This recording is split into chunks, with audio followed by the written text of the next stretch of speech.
ભારતીય જનતા પાર્ટીના શીર્ષસ્થ નેતૃત્વનો હું ખૂબ ખૂબ આભાર માનું છું કે સામાન્ય એવા બૂથની અંદર સંગઠનના કામગીરી શરૂ કરેલી સ્લીપો હાથે લખવાનો તે વખતે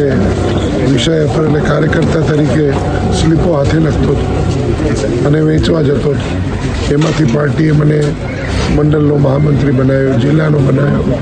પ્રદેશની અત્યારે જવાબદારી આપી છે, ધારાસભ્ય તરીકે મને ટિકિટ આપી. મારી પાસે શબ્દો નથી ભારતીય જનતા પાર્ટીનો આભાર કઈ રીતે વ્યક્ત કરું, પણ નેતૃત્વએ જે જવાબદારી આપી છે એ વિચારધારાને મોટી કરવા માટે, હું દેશ પ્રથમની વિચારધારાને મોટી કરવા માટે આદરણીય વડાપ્રધાન નરેન્દ્રભાઈ મોદી સાહેબ, અમિતભાઈ શાહ સાહેબ, ભૂપેન્દ્રભાઈ પટેલ સાહેબ, જગદીશભાઈ વિશ્વકર્મા સાહેબ,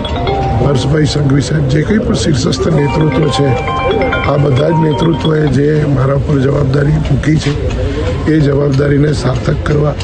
અને વિચારધારાને મોટી કરવા માટે હું પ્રયત્ન મારા પ્રમાણિકપણે કરતો રહીશ. અને જે કાર્યકર્તા મિત્રોએ જોયું તો બધાને, જે જગદીશભાઈએ એક શરૂઆત કરી છે કે ગરીબ વિદ્યાર્થીઓને નોટબુકો આપવી, તો એ પ્રકારે મારા સન્માનના પણ જે કંઈ પણ છે સાલ કે મોમેન્ટો ન લેતા આ નોટબુકો છે, એ નોટબુકો આવનારા દિવસોમાં ગરીબ વિદ્યાર્થી ભાઈ બહેનને ઉપયોગી થાય એ માટે સેવાના ભાવથી કાર્યકર્તાઓ કાર્ય કરતા રહે,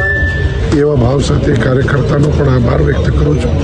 અને ભારતીય જનતા પાર્ટીના સામાન્યમાં સામાન્ય કાર્યકર્તાથી કરી અને શીર્ષસ્થ નેતૃત્વ સુધી સૌનો હું આભાર વ્યક્ત કરું છું.